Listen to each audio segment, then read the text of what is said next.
Cancer ఎందుకు వస్తుంది అనే ప్రశ్నకు మాత్రం సమాధానం దొరకట్లేదు. రాకూడని క్యాన్సర్ ని మనం కొంతవరకు ప్రివెంట్ చేయొచ్చా? ఇలాంటి చాలా సంక్లిష్టమైన ప్రశ్నలకి సమాధానం ఇవాళ మనతో పాటు ఉన్నారు ప్రముఖ మెడికల్ ఆంకాలజిస్ట్ డాక్టర్ ఏ వేణుగోపాల్ గారు.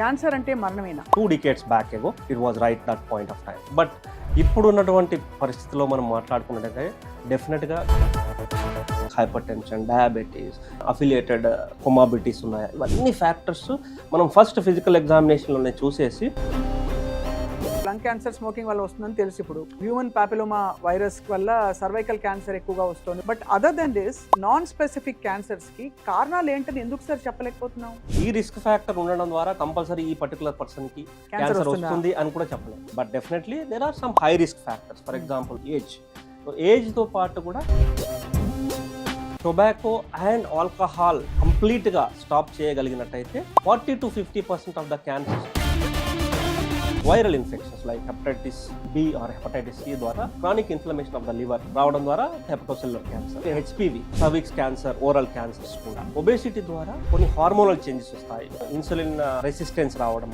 Hormonal changes. వీటి ద్వారా breast cancer, colorectal cancer, kidney cancer, pancreatic cancer, endometrial, of course lack of physical activity వల్ల కూడా. ఊరికే ఏదో టెస్ట్కి వెళ్ళాను, అనుకోకుండా లంప్ బయటపడింది, టెస్ట్ చేస్తే క్యాన్సర్ అన్నారు. So how do you identify? Chronic cough, menstrual bleeding ఎక్కువ కావడము, వామిటింగ్లో రక్తం పడడము, టూల్స్లో రక్తం పడడం, ఇలా. క్యాన్సర్ స్క్రీనింగ్లో టెస్టింగ్లో వచ్చిన లేటెస్ట్ టెక్నాలజీ ఏంటి sir? Low dose CT scan test, colorectal క్యాన్సర్కి సంబంధించి కొలోనోస్కోపీ టెస్టింగ్, అలాగే ప్రోస్టేట్ క్యాన్సర్ సంబంధించి simple blood test called serum PSA testing. These are not magical test, but oxidative stress ని కంబాట్ చేయడానికి అధిక డోసెస్ లో వైటమిన్ సి డ్రిప్లు, యాంటీ ఆక్సిడెంట్ డ్రిప్స్ తీసుకుంటారు. సమ్వాట్ హెల్ప్ చేస్తాయా అవి? ఉన్నటువంటి ఎవిడెన్స్ అధ్యయనాల ప్రకారం చూసుకున్నట్టయితే ఇవన్నీ చేయడం ద్వారా క్యాన్సర్ రిస్క్ తగ్గుతుంది అని చెప్పారు. ఓరల్ క్యాన్సర్స్ కి హెచ్పివి, థ్రోట్ క్యాన్సర్ కూడా మనకి హెచ్పివి అవ్వచ్చు, లేదంటే స్మోకింగ్ అవ్వచ్చు. ఇలా చూసుకుంటే బ్రెయిన్ ట్యూమర్ లో ఈ what is the main fundamental reason అని చూస్తే most of the brain tumours లో ఇది రిస్క్ ఫ్యాక్టర్ అని మనం చెప్పలేకపోతున్నాము, బట్ ప్రిడామినెంట్లీ ఇది. అందరికీ నమస్కారం, welcome to Suman TV. Cancer ఈ పదం వినగానే అందరూ ఉలిక్కి పడే రోజులు ఇప్పుడు థ్యాంక్స్ టు మెడికల్ టెక్నాలజీ కొంత పోతున్నాయి. ఎందుకంటే క్యాన్సర్ కి చాలా అద్భుతమైన ట్రీట్మెంట్, మేనేజ్మెంట్ అండ్ కొంతవరకు చికిత్స వచ్చిందని కూడా చెప్పొచ్చు. ఇంతకీ క్యాన్సర్ ఎందుకు వస్తుంది అనే ప్రశ్నకు మాత్రం సమాధానం దొరకట్లేదు. బట్ క్యాన్సర్ ని ఎలా మేనేజ్ చేయాలి? రాకూడని క్యాన్సర్ ని మనం కొంతవరకు ప్రివెంట్ చేయొచ్చా? ఏ క్యాన్సర్స్ ని ప్రివెంట్ చేయాలి? ఇలాంటి చాలా సంక్లిష్టమైన ప్రశ్నలకి సమాధానం ఇవాళ మనతో పాటు ఉన్నారు ప్రముఖ medical oncologist medical hospitals doctor ఏ వేణుగోపాల్ గారు. సుమారు 14 సంవత్సరాల ఆయన ప్రయాణంలో బహుశా 20,000 మంది క్యాన్సర్ పేషెంట్స్ చూసుంటారు. అది ఎంత క్లిష్టమైన వ్యాధం అందరికీ తెలుసు. అండ్ దీంతో పాటు చాలా మందికి మెడికల్ ఆంకాలజీ ట్రీట్మెంట్ ఇస్తూ ఆయన చాలా నయం చేసి చాలా మందికి భరోసా ఇస్తూ ప్రయాణాన్ని కొనసాగిస్తూ ఉన్నారు. Is here with us today Suman TV studios లో. డాక్టర్ వేణుగోపాల్ గారు నమస్కారం అండి. నమస్తే అండి. First direct straight question, cancer అంటే మరణమేనా? యా, సో ఇది పెద్ద అపోహ అని చెప్పొచ్చు అండి. ఎందుకంటే to begin with, so if you ask me the same question around let us take 2 decades back ago when we have very limited number of options of the treatment, maybe it was right that point of time. But ఇప్పుడు ఉన్నటువంటి పరిస్థితిలో మనం మాట్లాడుకున్నట్టయితే డెఫినెట్గా cancer అంటే అంతము, cancer అంటే మరణం అనేది అయితే డెఫినెట్గా కాదండి. ఎందుకంటే ఈరోజు మనం చూసుకున్నట్టయితే డే టు డే కూడా చూసుకున్నట్టయితే, so for example early stage క్యాన్సర్స్లో, ఫర్ ఎగ్జాంపుల్ లింఫోమాస్ కావచ్చు, ఎర్లీ స్టేజ్ బ్రెస్ట్ క్యాన్సర్ కావచ్చు, for that matter early stage lung cancer, colorectal cancers, ఇలా చాలా రకాలైనటువంటి క్యాన్సర్స్లో కూడా ఎర్లీ స్టేజ్లో మనము పేషెంట్ని చూసినట్టయితే almost 80 to 90% of the cancers మనం క్యూర్ చేస్తున్నాం. Right. So 80 to 90% cure rates, it is not a small thing at all. Yes, ఈ అపోహ ఆర్ ఫాల్స్ న్యూస్ స్ప్రెడ్ కావడానికి కారణం ఏంటంటే, ఇంతకుముందు టైమ్స్లో చూసుకున్నట్టయితే చాలా cancers by the time they walk in to OPD it was like almost stage 4. So for example if you take a lung cancer or brain tumours, అలా stage 4 or advance stage tumours మనం చూసుకున్నట్టయితే అప్పుడు ఎందుకు అంటే screening test తక్కువ, ఒకటి treatment options కూడా తక్కువ ఉండేవి. So Right. అలాంటి సందర్భాలలో ఈ యొక్క వాట్ యు కాల్ ఫాల్స్ ప్రపగాండా అనేది క్యాన్సర్ గురించి స్ప్రెడ్ అయింది. వాస్తవం సార్. బట్ ఇప్పుడు చూసుకున్నట్టయితే డెఫినెట్గా ఈ ఆన్సర్కి స్ట్రైట్ అవే, ఈ క్వశ్చన్కి straight away answer is no అని చెప్పవచ్చు. Right sir. మీ ప్రయాణం ఎలా కొనసాగింది డాక్టర్ వేణుగోపాల్ గారు క్యాన్సర్తో? ఇది Yeah. చాలా డిప్రెసింగ్ డిసీజ్. కరెక్ట్. సో ఆంకాలజిస్ట్గా మీరు చాలా ఎక్స్ట్రీమ్ కేసెస్ కూడా చూసుంటారు. And why did you opt for this?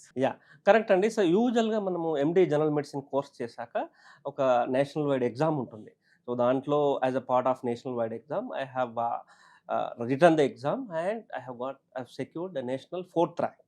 So out of which, after securing 4th rank nationwide, then I have opted for DM Medical Oncology course in Kidwai Memorial Institute of Oncology, Bangalore antamu. It's a tertiary cancer care hospital.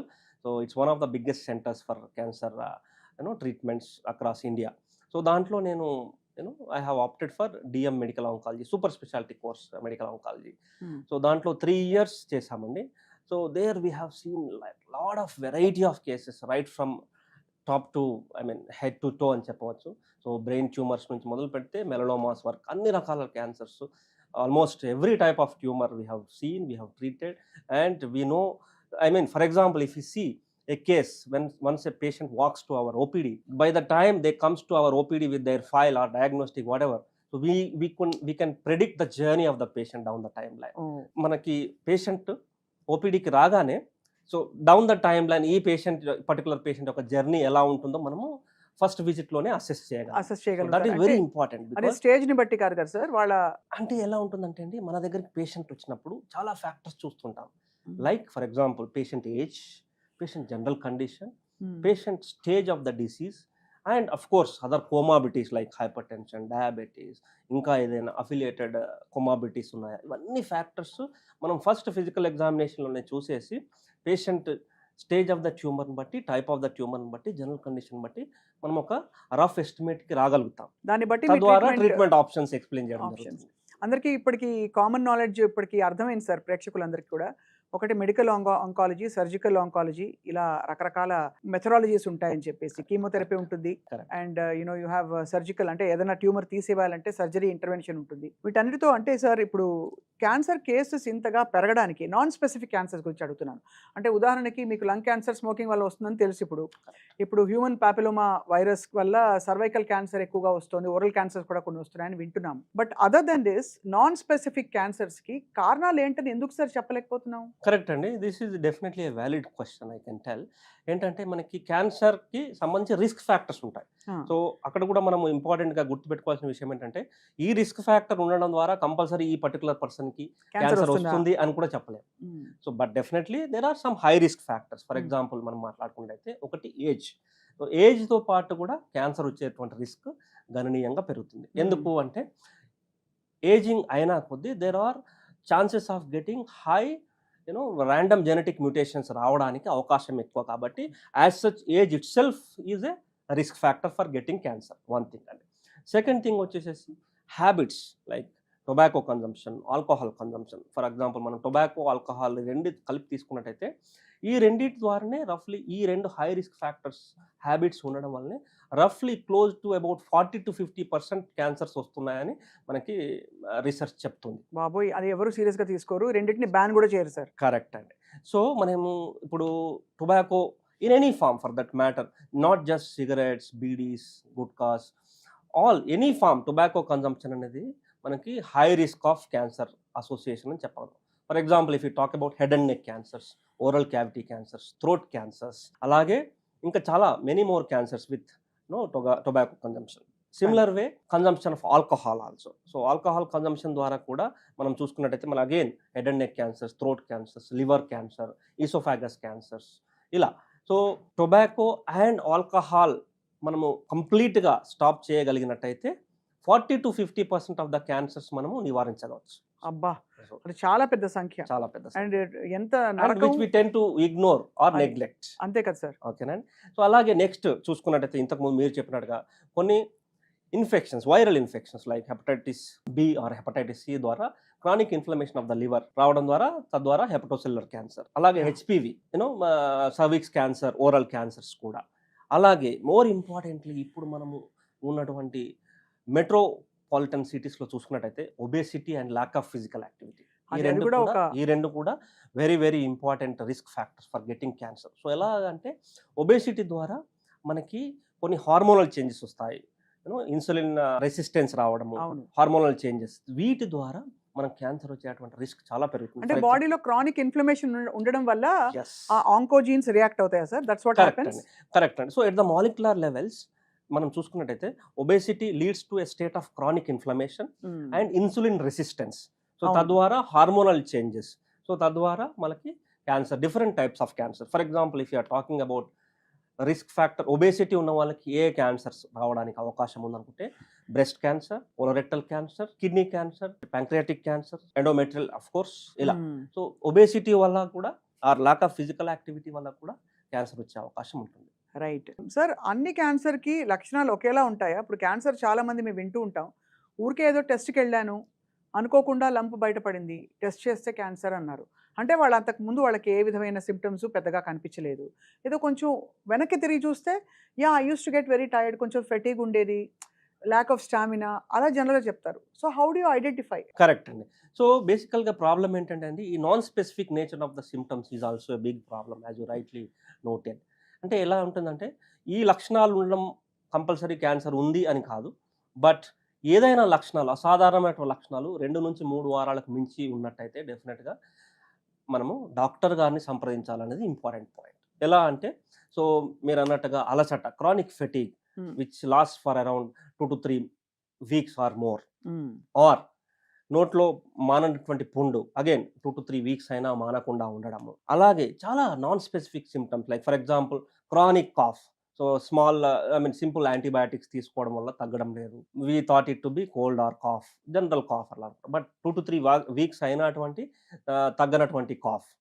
ఇలాగే చాలా ఇప్పుడు like for example bleeding manifestations anywhere, like menstrual bleeding ఎక్కువ కావడము, like లేదు అంటే కాఫ్లో, దగ్గులో రక్తం పడడము, వామిటింగ్లో రక్తం పడడము, స్టూల్స్లో రక్తం పడడం, ఇలా ఎనీ అబ్నార్మల్ బ్లీడింగ్. బట్ ఇవన్నీ కూడా మనకి నోటిసబుల్ సిమ్టమ్స్, నోటీస్ ఇవి లేకుండా అయితే ఉండదంటారు. కరెక్ట్. సో అంటే మెయిన్ ఇంపార్టెంట్ పాయింట్ ఏంటంటే, ఈ మానని క్రానిక్ ఫర్ 2 to 3 వీక్స్ ఈ సిమ్టమ్స్ ఉండడం అనేది ఒక warning sign. So warning signals వచ్చినప్పుడు, వార్నింగ్ సైన్ వచ్చినప్పుడు, as a person at an individual level చేయాల్సిన ఇంపార్టెంట్ థింగ్ ఏంటంటే డాక్టర్ని కన్సల్ట్ కావడం. ఎందుకు అంటే తద్వారా we can do the relevant test. అప్పుడు మనకి అవసరమైన imaging, scans, testings, colonoscopy, endoscopy, ఇవన్నీ చేయడం ద్వారా మనకి ఒక క్లూ దొరికే అవకాశం ఉంటుంది. రైట్, ఈ సిమ్టమ్స్ కి సంబంధించి. ఎస్ రైట్ డాక్టర్ గారు, మనకు మామూలుగా ఈ క్యాన్సర్ స్క్రీనింగ్ లో, టెస్టింగ్ లో వచ్చిన లేటెస్ట్ టెక్నాలజీ ఏంటి సార్? ఇప్పుడు మనకి ఒక్క క్షణంలో మొత్తం బాడీ అంతా స్కాన్ చేసేసి ఎలాంటి what has come now which is correct అండి. అంటే ఒక విధంగా మనం మాట్లాడుకున్నట్టయితే అలా టెస్ట్లు ఏం లేదండి, మ్యాజిక్ టెస్ట్లు ఏం లేవు. Yes, but importantly we have gold standard screening test. ఓకేనండి. సో అంటే దీనిలో భాగంగా మనకు చూసుకున్నట్టయితే for example if you're talking about cervix క్యాన్సర్లో మనకి we have a validated gold standard screening test called as pap smear testing and HPV testing. So ఇలాగే ఇంకా బ్రెస్ట్ క్యాన్సర్ సంబంధించి మ్యామోగ్రామ్ టెస్టింగ్ అంటాం. అలాగే హై రిస్క్ ఉన్న వారికి, ఎల్డర్లీ హై రిస్క్ స్మోకర్స్కి we have for lung cancer also a test called as low dose CT scan test. అలాగే colorectal క్యాన్సర్కి సంబంధించి కొలోనోస్కోపీ టెస్టింగ్, అలాగే ప్రోస్టేట్ క్యాన్సర్ సంబంధించి simple blood test called as serum PSA testing. So ఇలా these are not magical test, but very important, very validated, very gold standard screening test. అంటే important ఏంటంటే మనకి ఏ లక్షణము లేనప్పుడు క్యాన్సర్ను పసిగట్టగలిగేటువంటి కెపాసిటీ ఈ సింపుల్ టెస్ట్లో ఉంది. అండ్ అవి రొటీన్గా ఒక ఏజ్ గ్రూప్లో, ఒక లైఫ్ స్టైల్లో ఉన్నవాడు తప్పకుండా చేయించుకోవాలంటారు డాక్టర్లు చెప్తున్నారు. సో ఏజ్ అప్రాప్రియేట్గా చూసుకొని డాక్టర్ల పర్యవేక్షణలో ఈ స్క్రీనింగ్ టెస్ట్ చేసుకోవడం ద్వారా మనము క్యాన్సర్ను వెరీ ఎర్లీ స్టేజ్లో కనిపెట్టవచ్చు. సో ది ఇంపార్టెన్స్ ఏంటంటే మనము క్యాన్సర్ను, any cancer if you are able to catch it in early stage you can cure it. That's very important. Same cancer, for example if you speak about breast cancer అనుకోండి, lung cancer అనుకోండి, stage 1, stage 2లో వచ్చిన వాళ్ళకి మనము cure rates very high ఉంటుంది. But again stage 4లో మనము diagnosis చేసినట్టయితే cure rates are very less. So that is the importance of screening. మీ జర్నీలో డాక్టర్ వేణుగోపాల్ గారు, మీరు చాలా అంటే క్రిటికల్ కేస్ అని భావించిన కేసు ఏది సార్? మీరు ట్రీట్ చేసిన case which gave you lot of fulfilment also? Correct అండి. So, down the time line మనం చూసుకున్నట్టయితే చాలా కేసెస్, చాలా పేషెంట్స్ ఉన్నారండి. For example if you just ask me now, I'm just remembering one patient, very young patient, 22 years. Okay. ఆహా! Yeah! 22 ఇయర్స్‌కి yes cancer. అండి. Yes. So, he came with a big lump in the neck. ఓకేనండి. Neck swelling ద్వారా మన దగ్గరకొచ్చాడు. But by the time I saw itself is very big, huge neck swelling. ఓకేనండి. So, multiple doctors దగ్గరికెళ్లారు. కొంతమంది TB లాగా treat చేశారు. కొంతమంది ఇన్ఫెక్షన్ లాగా ట్రీట్ చేశారు. సో, హ్మ్. ఆల్మోస్ట్ మనకి 3-6 months, almost 6 months, he was roaming around multiple doctors. హ్మ్. But he came to me, he was an engineering student. హుహు. Okay. So, he was in second year or third year or so. So, మన దగ్గరకొచ్చాడు. మనం relevant scans, biopsy చేసి దాన్ని డిఎల్బీసీఎల్ అంటే high grade lymphoma లాగా diagnose చేశాము. డిఎల్బీసీఎల్ advance stage. But అవసరమైనటువంటి PET CT scannings, blood test అన్నీ చేసి డయాగ్నోసిస్ ఇది టీబీ కాదు, ఇన్ఫెక్షన్ కాదు, లింఫోమా డిఎల్బీసీఎల్ టైప్ అని మనం ఐడెంటిఫై చేశాము, డయాగ్నోస్ చేశాము. And simple 6 cycles of targeted therapy and chemotherapy ఇచ్చి పేషెంట్‌ను క్యూర్ చేశాము. క్యూర్ చేశారు. క్యూర్ చేశాము. వావ్! అండ్ మోర్ ఇంపార్టెంట్‌లీ తను ఇంజినీరింగ్ అయిపోయింది. Now he is doing job. He has settled in life. He is so, married also. ఆ window period కూడా అయిపోయింది అయితే. Yes. No. Now he is completely cured. He is in remission now. Remission so, complete. ఇలా మనం చూసుకున్నట్టయితే చాలా patients, this is what actually gives satisfaction to an so, oncologist. Did you probe sir? అంటే అసలు ఎందుకొచ్చింది అతనికి క్యాన్సర్ అని? Correct అండి. సో, ఈ క్వెషన్‌కి ఆన్సర్ చాలామంది, this is a question what we face in our OPD daily. అవును. డైలీ బట్ అడుగుతారు. మనం నాకెందుకొచ్చింది అడుగుతారు. కరెక్ట్ అండి. సో, నాకెందుకొచ్చింది అనే క్వెషన్‌కి ఆన్సర్ చాలా మంది పేషెంట్స్‌లో మనకు ఉండకపోవచ్చు. హ్మ్. ఒకటి, whatever is the etiology or risk factor, the treatment almost remains the same. అంతే కదా! అది కూడా ఇంపార్టెంట్. అంటే ఎందుకు అంటే, ఇప్పుడు కొన్ని క్యాన్సర్స్ ఉంటాయండి. Liver cancer. So, we can tell that okay, alcohol consumption has caused this particular cancer to that particular patient. Alage smoking, it is linked to the cancer of the lung cancer.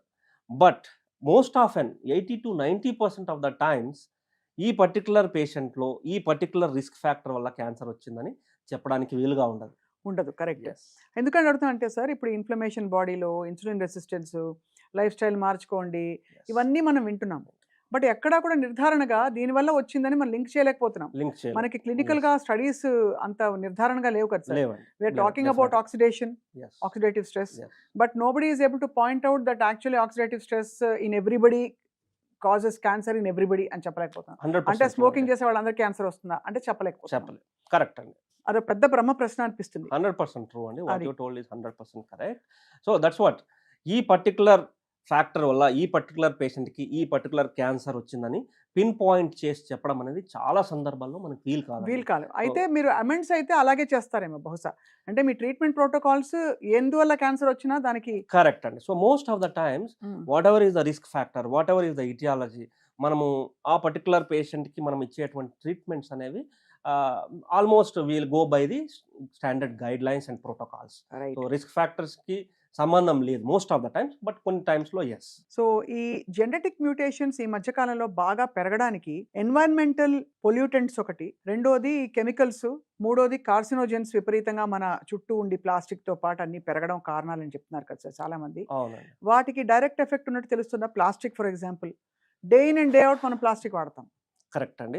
So, అంటే మనకి large basis మీద evidence అనేది direct link లేదండి. Hmm. But yes, few studies are there. For example I can quote a study here. So, microplastic consumption ద్వారా మన ఇండియాలోనే అయినటువంటి studies ద్వారా, రీసెర్చ్ ద్వారా తెలిసింది ఏంటంటే, biliary tract cancers, gall bladder cancers కామన్‌గా వస్తూ ఉంటాయి ఈ రిస్క్ ఫ్యాక్టర్ ఉన్న వాళ్ళకి అని మనము చూస్తూ ఉంటాము. అంటే we have few research, few trial data, few retrospective data. So, that's the reason if you see gangetic belt along the Ganga flowing ఆ రీజన్స్‌లో గాల్ బ్లాడర్ క్యాన్సర్ అనేది చాలా ఎక్కువగా ఉంటుంది. ఎందుకంటే for the same reason, increased microplastics consumption in that belt. అది. So, ఇలా చూసుకున్నట్టయితే డెఫినెట్‌గా మనకి ఏదైతే రిస్క్ ఫ్యాక్టర్స్ ఉన్నాయో వాటికి లిమిటెడ్ లెవెల్ ఆఫ్ ఎవిడెన్స్ డెఫినెట్‌గా ఉంది. అంటే ఉంది. ఈ పర్టిక్యులర్ కార్సినోజెన్స్ తీసుకుంటే ఈ పర్టిక్యులర్ క్యాన్సర్స్ వచ్చే అవకాశాలు పెరుగుతాయి అని చెప్పడానికైతే డెఫినెట్‌గా we have. But overall large pool of data అనేది కొంచెం తక్కువే అని చెప్పాలి. చాలా మీరు ఆనెస్ట్‌గా చాలా వండర్‌ఫుల్‌గా ఎక్స్‌ప్లెయిన్ చేస్తున్నారు డాక్టర్ వేణుగోపాల్ గారు. Because that is the truth. అంటే మనం ఇది తగ్గిస్తే మనకి రాదు అనడానికి లేదు. కరెక్ట్. కాబట్టి మనకు ఒకటే ఒక కవచం ఏంటంటే screening, regular screening and testing. You are right. Yeah! అంతే సో కదా sir? yeah, screening is very important because we can catch the cancers in early stage, right. thereby we can cure them. Doctor Venugopal గారు, అందరికీ తెలిసిన ఈ ప్రశ్న అడుగుతున్నాను. చాలా మంది క్యాన్సర్ అంటువ్యాధేమో అనుకుంటారు. So me comment on that. అంటే మీ దగ్గరకు వచ్చిన పేషెంట్స్ అలా ఎప్పుడైనా అడిగారా? Oh, why not? Definitely. So most of the times when we see patients diagnosed with cancer and when they walk to our OPD clinic, right. So మనం చాలా కామన్గా వినేటువంటి క్వశ్చన్ అండి.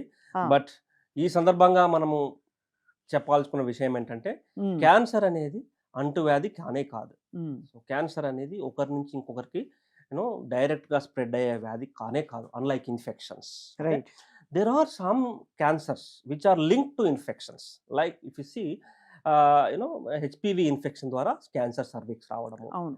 హెపటైటిస్ బి, హెపటైటిస్ సి ద్వారా hepatocellular cancer అంటే liver cancer. So ఇలా infection ద్వారా cancer రావచ్చు, కానీ కలిసి ఉండడం ద్వారా ఇన్ఫెక్షన్స్ స్ప్రెడ్ అయినట్టు క్యాన్సర్ అయితే డైరెక్ట్ ఒకరి నుంచి ఒకరికి స్ప్రెడ్ కాదు. కొన్ని అపోహలు క్యాన్సర్ గురించి ఇంకొన్ని అడుగుతాను డాక్టర్ చెప్పండి. వేణుగోపాల్ గారు. Yeah. తీపి తింటే క్యాన్సర్ పెరుగుతుందని చాలా మంది ఫీల్ అవుతారు. అది నిజమా అసలు? So again it's a myth అండి. Mm. ఎందుకంటే అన్ని కణాల లాగానే క్యాన్సర్ కణాలకి కూడా గ్లూకోజ్ రిక్వైర్మెంట్స్ అనేది ఉంటుంది. So it's like any other normal cell. Cancer cell also requires glucose. దానికి షుగర్స్ వేస్తే అది ఎక్కువ సో షుగర్ తినడం వల్ల మాత్రమే క్యాన్సర్ వస్తుందని, అంటే అధిక షుగర్ కన్జంప్షన్ ద్వారా క్యాన్సర్ వస్తుందని, అది ఒకటి తప్పు.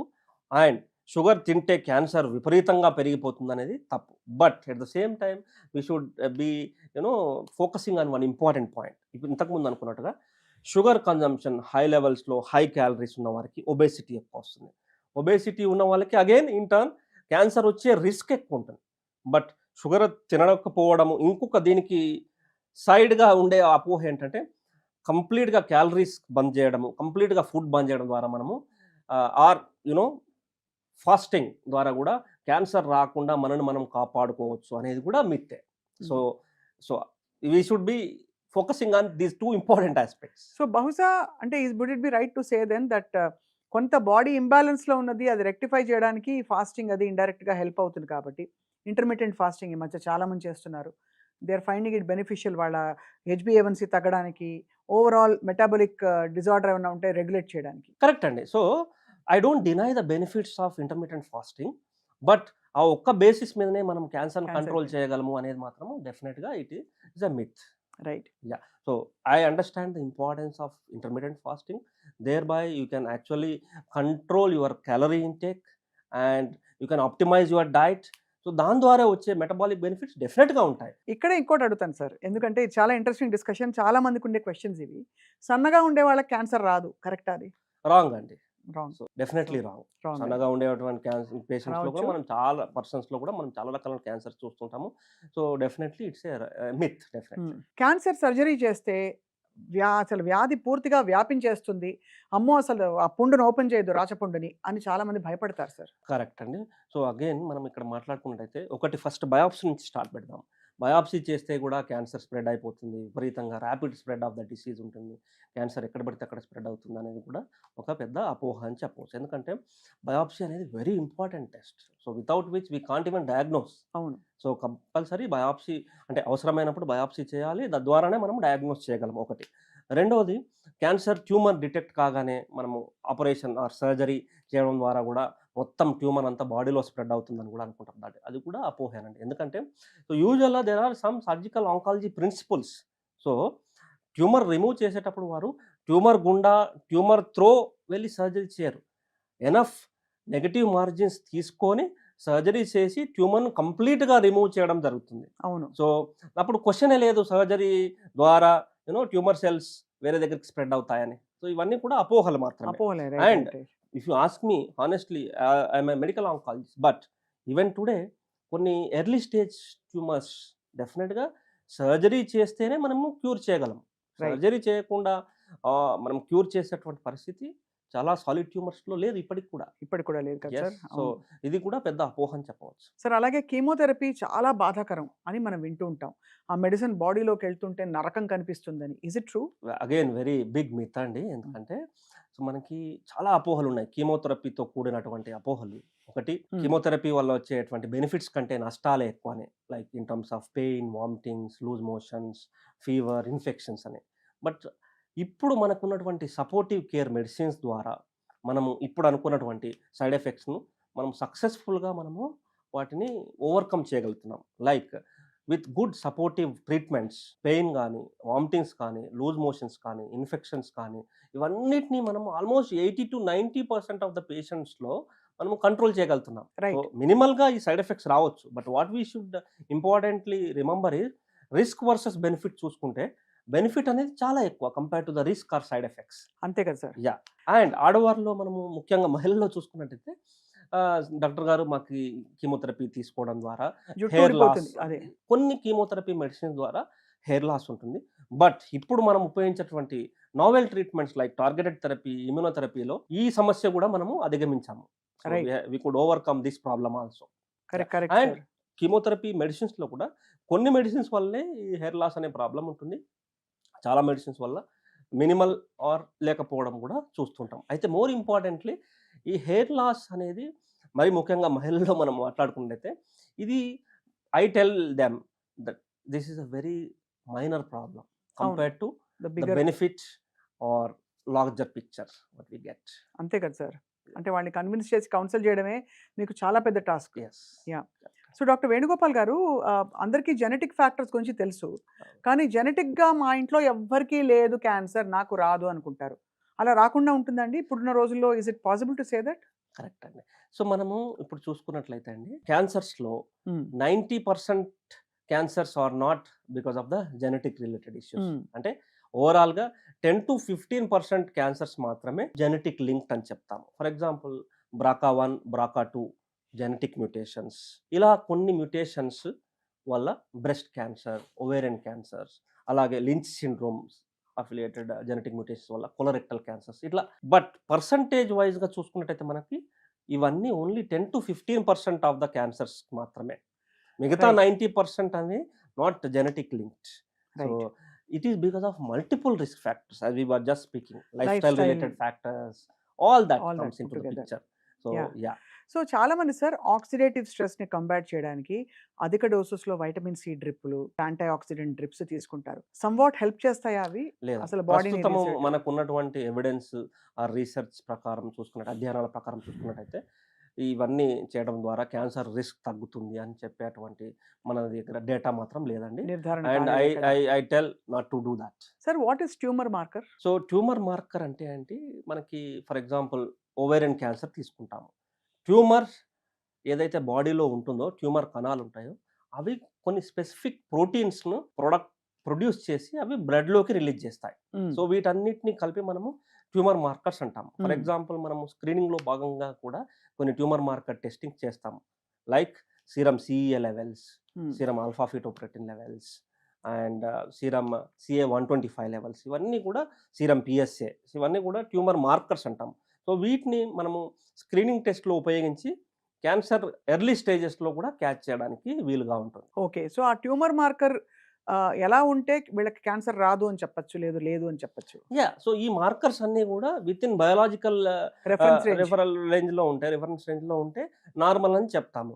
When the for example serum PSA ఉంది, if it is more than 10, డెఫినెట్గా elderly male with serum PSA more than 10 అనుకోండి, డెఫినెట్గా we have a strong suspicion of cancer. అప్పుడు నెక్స్ట్ లెవెల్ స్క్రీనింగ్ చేస్తారు. నెక్స్ట్ లెవెల్ అవసరమైనటువంటి imaging test, trust guided biopsy, ఇవన్నీ చేసి మనము క్యాన్సర్ ఉందా లేదా, ఎలా ఏ దశలో ఉందని తెలుసుకోగలుగుతాం. సో ఈ ప్రతి గడ్డ కూడా మాలిగ్నెంట్గా ఉంటుందా? కొన్ని బినైన్గా కూడా కొన్ని సిస్ట్లు, గడ్డలు ఉంటాయా బ్రెస్ట్ క్యాన్సర్లు ఉదాహరణకి? వాటిని ఎలా ట్రీట్ చేయాలి? పట్టించుకోవాలా, లేదా అది మళ్ళీ మారుతుందని చూసుకుంటూ కూర్చోవాలా? కరెక్ట్ అండి. సో ఫర్ ఎగ్జాంపుల్ మనకి ఓపీడీలోకి యంగ్ ఫీమేల్ వచ్చింది అనుకోండి, అరౌండ్ 20-25 years. సో వాళ్ళంతటా వాళ్ళే నోటీస్ చేసుకొని వస్తారు, డాక్టర్ గారు ఇట్లా లంప్ నోటీస్ చేశామని. So most of the times younger age గ్రూప్లో they are probably due to hormonal imbalances అని చెప్తాం. Hmm. ఓకేనండి. So fibroadenosis, fibroadenoma. So అంటే what I mean to tell is all breast lumps are not cancer. Hmm. But ఇంపార్టెంట్గా మనం గుర్తుపెట్టుకోవాల్సిన విషయం ఏంటంటే ఇలా ఎవరైనా నోటిఫై చేస్తే డాక్టర్ దగ్గరికి, ఎస్పెషల్లీ ఆంకాలజిస్ట్ దగ్గరికి వచ్చే అవసరమైనటువంటి అల్ట్రాసౌండ్, మ్యామోగ్రామ్, బయాప్సీ టెస్టుల ద్వారా అది క్యాన్సర్ గడ్డ లేదా అని నిర్ధారణ చేయడం అనేది very important. Right. For example benign tumour అనుకోండి, వి గివ్ దెమ్ ఆప్షన్, అబ్జర్వేషన్లో పెడదామా లేదంటే సిమ్టమ్స్ ఉంటే ఆపరేషన్ చేయిద్దామా అనేది. రైట్. క్యాన్సర్ గడ్డ అనుకోండి, క్యాన్సర్ ట్రీట్మెంట్ ఇవ్వాల్సి ఉంటుంది. సార్ ఇప్పుడు ఈ క్యాన్సర్ కారకాలు ఏది ప్రూవ్ కాలేదు, వాట్ ట్రిగర్స్ అని మనం అనుకుంటున్న క్వశ్చన్స్ క్రమంలో బ్రెస్ట్ ఫీడింగ్ చేసే మదర్స్కి క్యాన్సర్ ఇన్సిడెన్స్ తక్కువగా ఉంటుందని చెప్పి ఒక అంటే చాలామంది డాక్టర్స్ చెప్పగా, so hence breast feed your children more, తల్లిపాలు రొమ్ము క్యాన్సర్ రాకుండా తల్లి పాలిస్తే కాపాడుతుందని విన్నాం. అది వాస్తవమా సార్? కరెక్ట్ అండి, డెఫినెట్గా. ఇప్పుడు మనకి బ్రెస్ట్ క్యాన్సర్ రిస్క్ ఫ్యాక్టర్స్లో చూసుకున్నట్టయితే నల్లిపారిటీ అంటే పిల్లలు లేకపోవడము అనేది biggest risk factor for breast cancer ఒకటి. రెండవది బ్రెస్ట్ ఫీడింగ్ ఇవ్వడం వల్ల మనకి it confers protection against breast cancer అనేది కూడా నిజమేనండి. And those women who are married late and had conceived late also, it is also one of the risk factor. So breastfeeding anedi it definitely gives or confers protection against breast cancer to some extent. ఇప్పుడు ఏ అవయవానికి సంబంధించి మనకి ఆయా క్యాన్సర్కి కారణాలు ఏంటో మనకి కొన్ని కనిపిస్తున్నాయి. స్మోకింగ్ ఫర్ ఎగ్జాంపుల్, కొన్ని రకాల క్యాన్సర్స్. బ్రెయిన్ ట్యూమర్కి కారణం ఏమిటి అంటే సింగిల్గా మనం ఆలోచించి చెప్పే పరిస్థితి ఉందా? ఉదాహరణకి మనకి సర్వైకల్ క్యాన్సర్ హెచ్పివి, అలాగే ఓరల్ క్యాన్సర్స్కి హెచ్పివి, థ్రోట్ క్యాన్సర్కి కూడా మనకి హెచ్పివి అవ్వచ్చు, లేదంటే స్మోకింగ్ అవ్వచ్చు. ఇలా చూసుకుంటే బ్రెయిన్ ట్యూమర్లో ఈ what is the main fundamental reason అని చూస్తే ఏంటి సార్? న్యూరాలజికల్ వ్యవస్థ లేకపోతే స్ట్రెస్సా? కరెక్ట్ అండి. So most of the brain ట్యూమర్స్లో ఇది రిస్క్ ఫ్యాక్టర్ అని మనం చెప్పలేకపోతున్నాము. But predominantly it is genetic mutations and genetic alterations. Isn't it surprising sir, cancer treatment రీసెర్చ్లో మనం ఎంత అడ్వాన్స్డ్గా వెళ్ళిపోయి మీరే మీ చేతుల మీద ఎంతమందిని ట్రీట్ చేశారు, కానీ కారణాలు కొన్ని క్లినికల్ ఏంటది అబ్జర్వేషన్స్ అండ్ ఇన్ఫరెన్సెస్ ఇంతవరకు రాకపోవడం అనేది చాలా ఆశ్చర్యకరం sir. What do you feel as an oncologist? So basically cancer, if you speak broadly, cancer is a genetic disease, cancer is a lifestyle related disease. ఈ రెండు ఖాయం. Yes, most of the times. For example మనము పిల్లలలో చూసుకున్నట్టయితే పిల్లలలో కూడా we see lot of cancers like acute lymphoblastic leukemias, brain tumors. వాళ్ళకి ఇంకా లైఫ్ స్టైల్ ఏం చెప్తావు, పుట్టే కొన్నేళ్ళు అయింది కదా. So there genetic alterations. So మరి ముఖ్యంగా మనం గుర్తుపెట్టుకోవాల్సింది ఏంటంటే జెనెటిక్ ఆల్టరేషన్స్ అనగానే చాలామంది పేషెంట్స్ మనల్ని అడిగే క్వశ్చన్ ఏంటంటే, డాక్టర్ గారు మా ఇంట్లో ఎవరికీ లేదు. సో ఇంపార్టెంట్ విషయం గుర్తుపెట్టుకోవాల్సింది ఏంటంటే every cell has DNA. Okay, డిఎన్ఏలో మనకి ఏమైనా మార్పులు, random genetic mutations, random DNA mutations రావడం ద్వారా నార్మల్ సెల్ కాస్త ట్యూమర్ సెల్గా మారుతుంది. So once a tumor cell it forms a lump అంటే right. Ya, so random genetic mutations తద్వారా క్యాన్సర్ రావడానికి అవకాశం ఎక్కువగా ఉంటుంది. Right sir. So at the end of the day cancer is a lifestyle related disease and genetic disease. అది మాత్రం మనం కన్క్లూజన్కి వచ్చాము ఆల్రెడీ. అలాగే మీ మెడికల్ ఆంకాలజీ ప్రయాణంలో సార్ మీరు ఇందాక చెప్పారు 22 ఏళ్ల కుర్రవాడు ఇంత పెద్ద లంప్ తీసుకుని వచ్చాడని చెప్పి. అలాగా మీరు చాలా మీ మనసుని కదిలించేసి వాళ్ళు చాలా సఫర్ అయ్యి but at the same time cure అయ్యి వెళ్ళిన ఒక ఉదంతం చెప్పాల్సిందిగా కోరుతున్నాం. యా, డెఫినెట్లీ అండి. So here again we will discuss about one more successful story that is more important, more appealing. So ఒక well educated female close to 32 years. So again she is engineer by profession. So తను మన దగ్గరకు వచ్చేటప్పటికి she just observe a small lump in the breast. ఓకేనా. So and she came to me. What symptom did she come to you? Lump in the breast. Lump in the breast. Yeah, okay. A small swelling in the breast, lump in the breast. She has noticed herself and she came to me. So then మనము ఇవ్వాల్సినటువంటి reassurance ఇచ్చి and required investigation చేసి early stage breast cancer అని గుర్తించాము. But దాంట్లో కూడా కొంచెం aggressive type అని గుర్తించాము. Okay, early stage breast cancer but aggressive type. తనకి ఫస్ట్ సర్జరీ చేసి తర్వాత కీమోథెరపీ ఇచ్చి, రేడియేషన్ ఇచ్చి and hormonal therapy tablets and treatments మీద పెట్టి మనం సక్సెస్ఫుల్గా ట్రీట్మెంట్ చేయగలిగాం. మోస్ట్ ఇంపార్టెంట్లీ తను ఒక మ్యారథాన్ రన్నర్ అయిపోయారు. సో అంటే బ్రెస్ట్ క్యాన్సర్ రాకముందు she was a marathon runner and after completion of the treatment also she could successfully go for her marathon runnings and she actually maintained her lifestyle intact. అవును. So when I see her, really a very inspiration journey అనిపిస్తుంది. Truly inspiring, right? So అవునవును. after being diagnosed with cancer, after getting treatment successfully, she was cured, and more importantly, she continued to go her runnings. అది. Yeah, that's very inspiring గా అనిపించింది. And I'm sure many patients, those who are successfully treated and cured, they could go actually onto their normal lifestyles, and they could successfully. చాలా inspiring అనిపిస్తుంది sir. And మీ ప్రయాణం చూస్తే కూడా అనిపిస్తుంది. మీరు ఎంత స్ట్రెస్‌లో ఉన్నా you cannot afford to let the patient down. So మీరు అవుతుంటారా? స్ట్రెస్ అవుతారా? ప్రతి పేషెంట్ కూడా అండి మనము ప్రతిసారి వాళ్ళు కీమో సెషన్స్‌కి వచ్చినప్పుడు గానీ, వాళ్ళ ట్రీట్మెంట్ సెషన్స్‌లో మనము ఆ రీఅష్యూరెన్స్ అనేది మనం ఇవ్వాలంటే we should be more positive అనేది నా ఒపీనియన్ అండి. సో అంటే ఆ స్పిరిట్‌ను మనం కాపాడుకోగలిగితేనే we can assure them, we can reassure them at every level. Right. And మనం దాన్ని కంట్రోల్ చేసుకోలేకపోతే బర్న్‌ట్ ఔట్ ఫేజ్ అనేది కూడా రావడానికి అవకాశం ఉంటుంది హెల్త్ కేర్ గివర్స్‌కి, అవును. హెల్త్ కేర్ ప్రొఫెషనల్స్‌కి. అవును. సో అంటే ఆ స్పిరిట్‌ను కాపాడుకోవడం అనేది ఇంపార్టెంట్ అని నేను ఫీల్ అవుతాను. అందులో ఇది పోరాటం. ఇది ఒక It is a సర్జరీతో battle. అయిపోయేది కాదు. ఎప్పుడు మళ్ళీ రిలాప్స్ అవుతుందో తెలీదు. సో మీ మీద చాలా నమ్మకంతో పేషెంట్స్ వస్తారు. But you have so many cases you have cured and still going on. Yes అండి. చాలా అది. మంది. సార్ చాలా మందికి మీరు ఇప్పుడు ఈ లైఫ్ స్టైల్ చేంజెస్ కూడా చెప్తారా మీరు డయట్ అది? అంటే మెడికల్ మేనేజ్మెంట్‌లో కీమోథెరపీ ఇస్తూ, మందులు ఇస్తూ అన్నీ చేస్తూ do you also tell them ఇది తినొద్దు, ఇది మానేయండి అవన్నీ ఉంటాయా మనకి అలోపతిలో? కరెక్ట్ అండి. So it's not about allopathy అండి. మనం we have a scientific evidence here. So అంటే there comes the importance of role of diet and exercise. ఓకేనండి. ఫర్ ఎగ్జాంపుల్ డైట్ గురించి మనం మాట్లాడుకున్నట్టయితే ఇన్ జనరల్‌గా మాట్లాడుకున్నాం. What is a healthy diet అనే దాని మీద చాలా రీసెర్చ్ జరుగుతుందండి. అవును. ఫర్ ఎగ్జాంపుల్ మనం మాట్లాడుకున్నట్టయితే there is something called as blue zones across globe. 5 blue జోన్స్‌గా అవును. గుర్తించారు.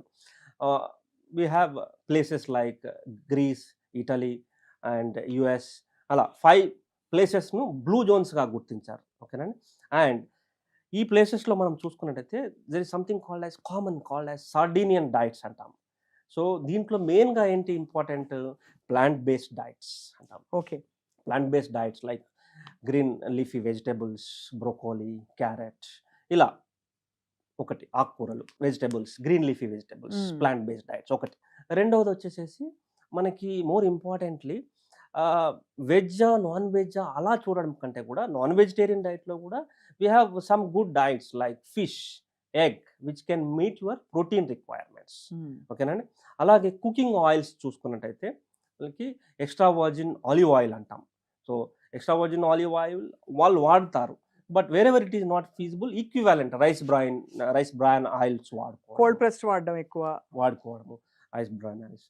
అలాగే అల్ట్రా ప్రాసెస్డ్ ఫుడ్స్ ఉంటాయి. వాటిని కట్ డౌన్ చేసుకోవడం. Ultra processed foods in the sense whatever is processed in higher amounts like cookies, biscuits, chips and processed meats. Like processed meets అంటే for storage, for preservation meat is subjected to like fermentation, smoking, curing, ఇలాంటి ultra processed food, processed meat, red meat consumption as such ఇవి తగ్గించుకోవడం. Right. And food rich in vegetables, rich in fruits, rich in seeds and nuts. So ఇవి పెంచుకోవడం ద్వారా ఇలా ఆ ఏరియాస్లో ఆ 5 బ్లూ జోన్స్లో మోస్ట్ ఆఫ్ దెమ్ సెంటినేరియన్స్ అంటాము. 90 to 100 years బతకడం అంటే these are all very big data which tells us that ఇవన్నీ సేఫ్ అండ్ గుడ్ డైట్లో భాగంగా మనం పాటించాలి. yes ఇన్ఫాక్ట్ క్యాన్సర్ లేని వాళ్ళు కూడా పాటించాలి. yes క్యాన్సర్ ప్రివెన్షన్ లేని వాళ్ళు, క్యాన్సర్ వచ్చి సర్వైవర్స్ అయిన వాళ్ళు కూడా వీటిని పాటించడం ద్వారా this gives us good health. ఒకటండి. అలాగే డైట్ ఎంత ఇంపార్టెంట్, హెల్త్ కూడా అంతే ఇంపార్టెంట్. ఐ మీన్ ఎక్సర్సైజ్లో చూసుకున్నట్టయితే అట్లీస్ట్ ఒక 150 to 300 minutes of physical exercise per week. Okay. నేను రోజు అనుకుని గుండె అలా డామ్ అంది సార్. Yes sir. పర్ వీక్ చేయగలిగినా చాలు. అలాగే 5 days in a week చేసుకుంటే చాలా బెస్ట్. సో దానిలో భాగంగా మనం చూసుకున్నట్టయితే బ్రిస్క్ వాకింగ్. సో చాలామంది ఏమనుకుంటారంటే ఖరీదైన జిమ్కి వెళ్ళడమే మనము ఎక్సర్సైజ్ అని అనుకుంటా ఉంటారు. అది కూడా రాంగ్ నోషనే. ఈవెన్ బ్రిస్క్ వాకింగ్ చేయడము, సైక్లింగ్, స్విమ్మింగ్, డాన్సింగ్, సో ఇవన్నీ కూడా మంచి మోడరేట్ ఇంటెన్సిటీ ఎక్సర్సైజ్ కిందకే వస్తాయి. అలాగే మనం చూసుకున్నట్టయితే వేరే type of any form of exercise is good. So if you are able to maintain 150 to 300 minutes of moderate intensity exercise or 75 to 150 minutes of severe intensity. అలాగే చూసుకున్నట్టయితే వీటితో పాటుగా ఇంపార్టెంట్ ఇష్యూ మనం గుర్తుపెట్టుకోవాల్సిందంటే మజిల్ స్ట్రెంథనింగ్ ఎక్సర్సైజెస్ కూడా, like push-ups, squats, అవన్నీ చేయాలి. ఇవన్నీ కూడా at least 2 days in a week చేయడం అనేది చాలా ఇంపార్టెంట్. సో అర్థమవుతుంది ఏంటంటే సార్, బాడీలో ఒక సైలెంట్ బ్రేక్ డౌన్ జరిగినప్పుడు క్యాన్సర్ మ్యూటేషన్స్ వస్తాయి. సో మన పని ఏంటంటే ఆ బ్రేక్ డౌన్ జరగకుండా ఆప్టిమమ్ కెపాసిటీలో బాడీని ఉంచడం. కరెక్ట్. దానికోసం డయట్, ఎక్సర్సైజ్, డైరెక్ట్ లింక్ లేకపోయినా healthy diet, healthy lifestyle చాలా important. But at the same time healthy diet, lifestyle నాకు ఉందని అందరూ సరిపెట్టుకోవడం కాదు, ఎప్పటికప్పుడు టెస్టింగ్, స్క్రీనింగ్ కూడా ఏజ్ అప్రోప్రియేట్గా చాలా ఎసెన్షియల్ ఇవాళ రోజుల్లో. ఎందుకంటే ఏ చాప కింద ఏ నీరుందో తెలియని పరిస్థితికి అయితే వచ్చేస్తాం సార్ మనం. 100%. డాక్టర్ వేణుగోపాల్ గారు, ఒక సింపుల్ బ్లడ్ టెస్ట్ తోటి మనం ఈ క్యాన్సర్ మహమ్మారిని డిటెక్ట్ చేయొచ్చా? కరెక్ట్ అండి. In fact this is a burning question now. అంటే మనము ఒక సింపుల్ బ్లడ్ బేస్డ్ టెస్టింగ్ ద్వారా, అంటే బ్లడ్ శాంపుల్ తీసుకొని అన్ని క్యాన్సర్స్ని డిటెక్ట్ చేయొచ్చా, ఇంకా వేరే స్కానింగ్స్ ఏం అవసరం లేకుండా అనేది కూడా ఒక పెద్ద చర్చ నడుస్తుంది ఇప్పుడు. So frankly speaking answer is no. అంటే మనకి ఒక సింపుల్ బ్లడ్ శాంపుల్ టెస్ట్ చేసి అన్ని క్యాన్సర్స్ గురించి అంతా ఇన్ఫర్మేషన్ రాబట్టగలడము అనుకోవడము రాంగ్ అండి. బట్ ఎస్, ఇప్పుడు మనకు చూసుకున్నట్టయితే multi cancer early detection test అంటే MCED టెస్ట్ అని మనకి గ్లోబల్గా రీసెర్చ్ చేస్తున్నారు. మంచి డేటా కూడా ప్రిలిమినరీ ఫేజెస్లో అవైలబుల్ ఉంది. అంటే దాంట్లో భాగంగా ఏం చేస్తున్నారంటే ఇప్పుడు స్కానింగ్స్ ఇవన్నీ ఏం లేకుండా సింపుల్ బ్లడ్ శాంపుల్ తీసుకొని టెస్టింగ్స్ పంపిస్తారు. దాంట్లో మనకి కొన్ని బయాలజికల్ సిగ్నల్స్ను గుర్తుపట్టడానికి అవకాశం ఉంటుంది. అంటే కొన్ని బయాలజికల్ సిగ్నల్స్ ఉంటే, డిటెక్ట్ అవుతే ఎర్లీ స్టేజ్లో ఈ పర్టికులర్ క్యాన్సర్స్ ఉంది అని మనము ఒక వార్నింగ్ సిగ్నల్ లాగా తీసుకోవడానికి అవకాశం ఉండేటువంటి టెస్ట్లు అయితే అంటే అందుబాటులోకి వస్తున్నాయి ఇప్పుడు, right, as of now. So దానిలో భాగంగానే multiple cancers, for example breast cancer, colorectal cancer, ఇలా ఒక సింపుల్ బ్లడ్ టెస్ట్ ద్వారా వీటికి సంబంధించినటువంటి డేంజరస్ సిగ్నల్స్ను మనం ఎర్లీ స్టేజ్లో క్యాచ్ చేయడానికి ఒక అవకాశం అయితే ముందు రావచ్చు. యాజ్ ఆఫ్ నౌ ఇంకా పూర్తిగా మనకు అందుబాటులో లేదు. Sir, what is liquid biopsy? Correct అండి. ఈ లిక్విడ్ బయాప్సీ గురించి మాట్లాడుకునే ముందు ఇంతకుముందు మనం MCED టెస్ట్ అని చూసుకుంటున్నాం కదా, దాని గురించి మాట్లాడుకుందాం. ఈ టెస్ట్ పాజిటివ్ వచ్చినంత మాత్రాన క్యాన్సర్ ఉంది అని ఖచ్చితంగా చెప్పలేము, ఒకటి. ఈ టెస్ట్ నెగటివ్ వచ్చినంత మాత్రాన క్యాన్సర్ లేదు అని కూడా 100% ప్రిసిషన్తో కూడా. మరి ఏంటి ఆ టెస్ట్? కరెక్ట్. సో ఆ టెస్ట్ పాజిటివ్ వచ్చింది అనుకోండి, ఫర్ ఎగ్జాంపుల్ మనము మళ్ళీ స్టాండర్డ్ టెస్టింగ్స్కి ముందుకి ప్రొసీడ్ అవుతాం. లైక్ ఫర్ ఎగ్జాంపుల్ అవసరమైనటువంటి స్కానింగ్స్, బయాప్సీ చేసి క్యాన్సర్ ఉందా లేదా అని మళ్ళీ ఖచ్చితంగా నిర్ధారణ రావడానికి అవకాశం ఉంటుంది. రైట్. సో అలా మీరు అడిగినట్టు లిక్విడ్ బయాప్సీ గురించి కూడా మాట్లాడుకున్నట్టయితే ఇది ఇప్పుడు ఆల్మోస్ట్ చాలామంది పేషెంట్స్కి మనం ఆల్రెడీ వాడుతున్నామండి. ఇప్పుడు ఫర్ ఎగ్జాంపుల్ లంగ్ క్యాన్సర్ తీసుకుందాం, స్టేజ్ 4 లంగ్ క్యాన్సర్. ఒక stage 4 lung cancer, Adreno cancer అని కన్ఫర్మ్ అయినాక మనము బై డిఫాల్ట్ ఇప్పుడు మనము ఈ టెస్ట్ను వాడడం జరుగుతుంది. అంటే టిష్యూ బయాప్సీ చేస్తాము, టిష్యూ బయాప్సీతో పాటు లిక్విడ్ బయాప్సీ కూడా వాడతాము. అంటే ఎందుకు అంటే, so genetic mutations, genetic alterations ఉన్నవారికి మనము సరైనటువంటి టార్గెటెడ్ థెరపీ ఎంపిక చేయడానికి లిక్విడ్ బయాప్సీ అనేది చాలా ఉపయోగపడుతుంది.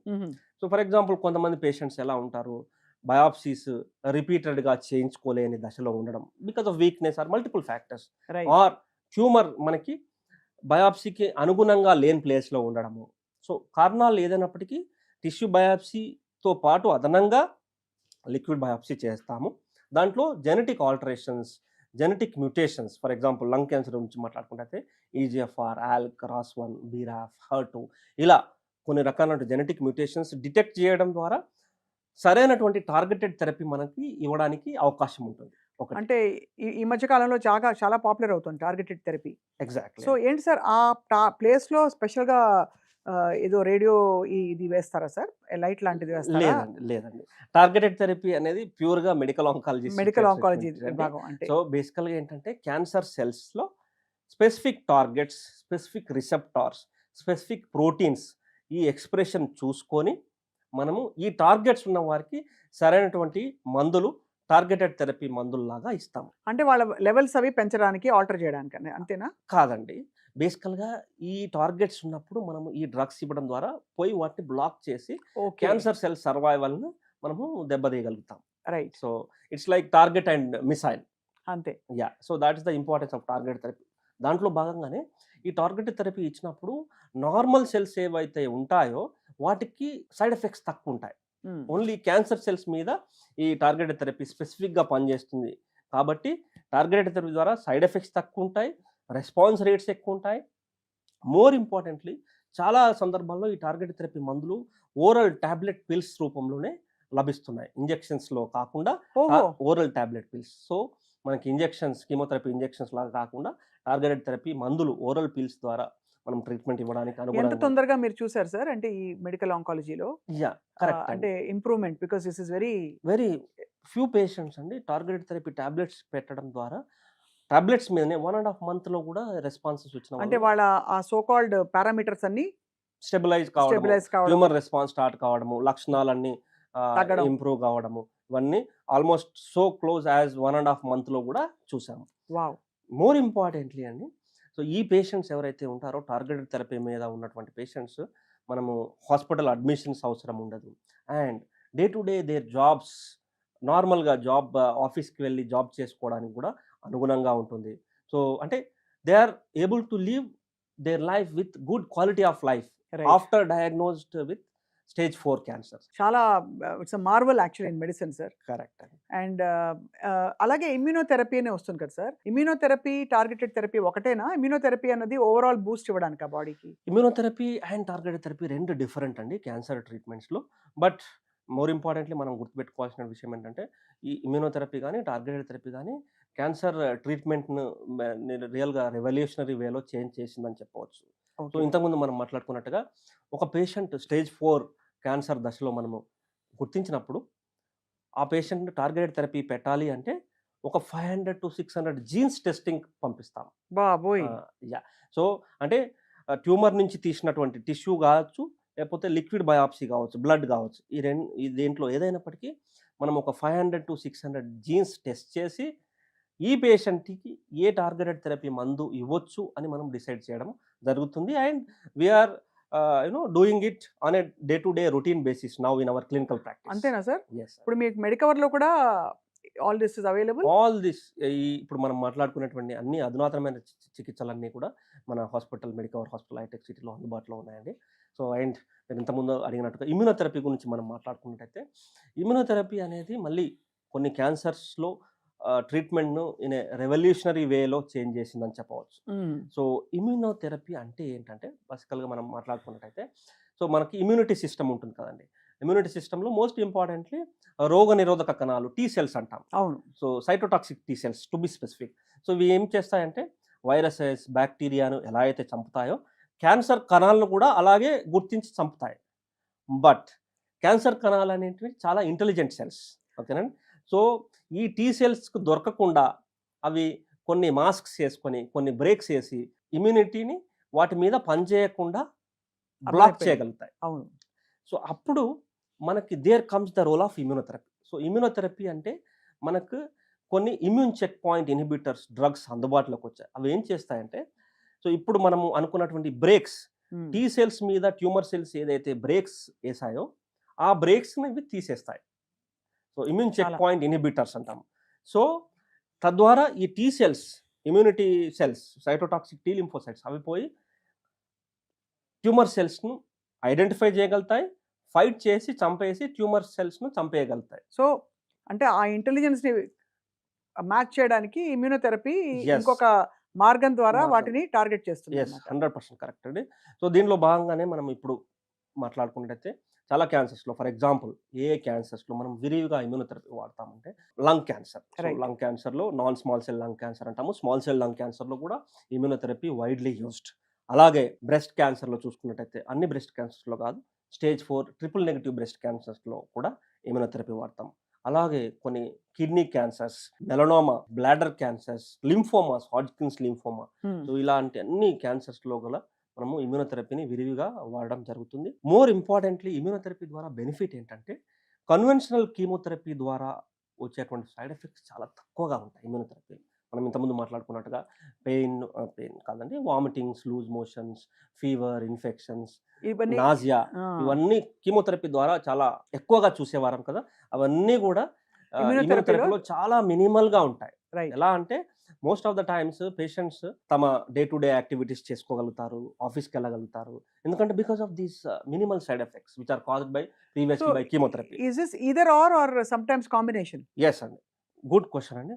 అవసరాన్ని బట్టి immunotherapy in combination with chemotherapy కూడా వాడడం జరుగుతుంది. మేబీ డైరెక్ట్‌గా అటాక్ చేయాలన్నప్పుడు మీరు కీమోథెరపీ వాడి కరెక్ట్, ఆ తర్వాత సిస్టమ్‌ని బిల్డ్ చేయడానికి అబ్సల్యూట్లీ రైట్ ఇమ్యూనోథెరపీ అండి. కూడా వాడవలసి వస్తుంది. కరెక్ట్. మనకి కొన్ని సందర్భాల్లో మనకి ఫాస్ట్ రెస్పాన్సెస్ రావాలి అనుకున్నప్పుడు ఇమ్యూనోథెరపీ ప్లస్ కీమోథెరపీ కలిపి ఇవ్వాల్సి ఉంటుంది. రైట్. అలాగే ఇమ్యూనోథెరపీ కూడా మ్యాజిక్ డ్రగ్ అందరికీ పనిచేస్తుందని కాదండి.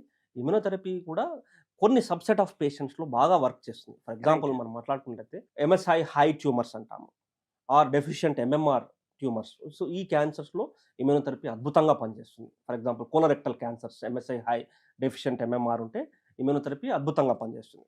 అలాగే PDL1 హై, ఇప్పుడు ఫర్ ఎగ్జాంపుల్ లంగ్ క్యాన్సర్ తీసుకున్నాం అనుకోండి, PDL1 levels high like more than 50%. అంటే PDL1 అనేది ఒక ప్రోటీన్. ఈ right. Protein expression more than 50%, more than 80% అలా ఉన్న వారికి ఈ ఇమ్యూనోథెరపీ అనేది it really works good. Wonders. And high TMB అంటాం, so high tumor mutational burden. So ఇలా ఈ కొన్ని బయోమార్కర్స్ పాజిటివ్గా ఉన్న వాళ్ళకి ఇమ్యూనోథెరపీ అనేది అద్భుతంగా పనిచేస్తుంది. రైట్. అంటే ఫండమెంటల్‌గా వాళ్ళ కాన్స్టిట్యూషన్ అండ్ వాళ్ళ హెల్త్ కరెక్ట్. ఓవరాల్ ఇది well being is intact. But ఇది చేసి దీనివల్ల సక్సెస్ఫుల్గా మనము సక్సెస్‌ఫుల్‌గా యా మనం and you are right. So stage 4 ట్యూమర్స్లో మనము మంచి అంటే దీర్ఘకాల ఆయుష్ను ఓవరాల్ సర్వైవల్ని పెంచగలుగుతున్నాము with good quality of life.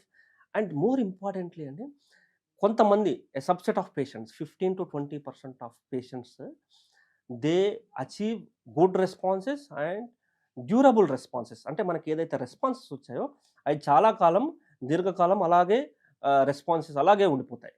Right. So that is the beauty of immunotherapy. చాలా ఫ్యాసినేటింగ్ సైన్స్ సార్ ఇది. ఆఫ్ కోర్స్ ఈ కారణం ఏదైతే డిస్కస్ చేసామో క్యాన్సర్ అనేది అది ఖచ్చితంగా ఇంత ఆహ్, అంటే వేగంగా వ్యాపించడం మాత్రం కొంత ఆందోళన కలిగిస్తోంది డాక్టర్ వేణుగోపాల్ గారు. ఇప్పుడు మనం ఇవాల్టి రోజుల్లో we are seeing a lot of therapies, ozone therapy, alternative healing అని కరెక్ట్. ఇలా రకరకాలు వస్తున్నాయి. పసర వైద్యాలు చూసాం, ఆయుర్వేదం చూసాం. అవన్నీ ఆహ్, మీ వైద్య విధానానికి విరుద్ధం అంటారా? వాళ్ళు చేసుకుంటే కూడా ఓకే అంటారా? మీ వైద్య విధానంలో ఉన్నంత కాలం? What is your opinion on ఇది ఇట్ కూడా సార్? మంచి క్వశ్చన్ అండి. Alternate forms of therapy treatment అంటే ఒకటండి, మనం గుర్తుపెట్టుకోవాల్సిన విషయం ఏంటంటే ఇంతసేపు మనం ఏదైతే మాట్లాడుకున్నామో let it be chemotherapy, targeted therapy, immunotherapy, ఇవన్నీ కూడా మనకి we have good evidence. Global evidence, randomised trials, so meta analysis, ఇదంతా ఒక scientific rational and scientific approach ద్వారా వచ్చినటువంటి ఎవిడెన్స్ ద్వారా మనం ఈ ట్రీట్మెంట్స్ వాడుతున్నామండి. But alternate forms of therapy, alternate forms of treatment, alternate ట్రీట్మెంట్స్లో మనకి రైట్. ఈ ఎవిడెన్స్ అనేది ఇంత రేంజ్లో లేదండి. But sometimes if the patient preference goes like that, కొన్ని సందర్భాల్లో మనము వాటిని ఓకే అని చెప్తాం, కానీ ఓవరాల్గా మనము వాటిని మనం ప్రిస్క్రైబ్ చేయమండి ప్రిస్క్రైబ్ బికాస్ ఆఫ్ ద చేయాలి. Lack of available evidence and lack of available data with this form of treatment. And చాలాసార్లు మనకి కొంతమంది పేషెంట్స్ ఉంటారు, మనం మంచి ట్రీట్మెంట్ ఇస్తాము, కీమోథెరపీ, టార్గెటెడ్ థెరపీ ఇస్తాము, 2-3 సైకిల్స్ తర్వాత వాళ్ళు వెళ్ళేసేసి ఆయుర్వేదిక్ మెడిసిన్ తీసుకొని 1-2 మంత్స్ బాగా ఉంటారు. ఎందుకంటే ఈ సైడ్ ఎఫెక్ట్స్ ఉండవు కదా, కీమోథెరపీ ద్వారా వచ్చే సైడ్ ఎఫెక్ట్స్ ఉండవు కాబట్టి దే ఫీల్ బెటర్. బట్ ఆ హెర్బల్ మెడిసిన్స్, మెడిసిన్స్ ద్వారా వాళ్ళ లివర్ ఖరాబ్ అయిపోవడము, కిడ్నీ ఖరాబ్ అయిపోవడము, క్రియాట్ పెరగడము, LFT డీరేంజ్మెంట్స్, దాని ద్వారా అల్టిమేట్గా మళ్ళీ మా దగ్గరికి వస్తారు.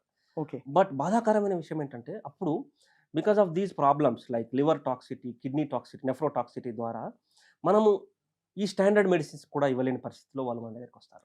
సో చాలా ఆచితూచి జాగ్రత్తగా మసులుకోవాలని మసులుకోవాలి. నిర్ణయం తీసుకోవాలి అని మీ సూచన. Yes sir, definitely. Sir cancer vaccine HPV ఇప్పుడు అందరికీ 12 ఏళ్ళు 10 ఏళ్ళ నుంచి ఇచ్చేయచ్చని చెప్పి కేంద్ర ప్రభుత్వం కూడా చెప్పింది మన భారతదేశంలో.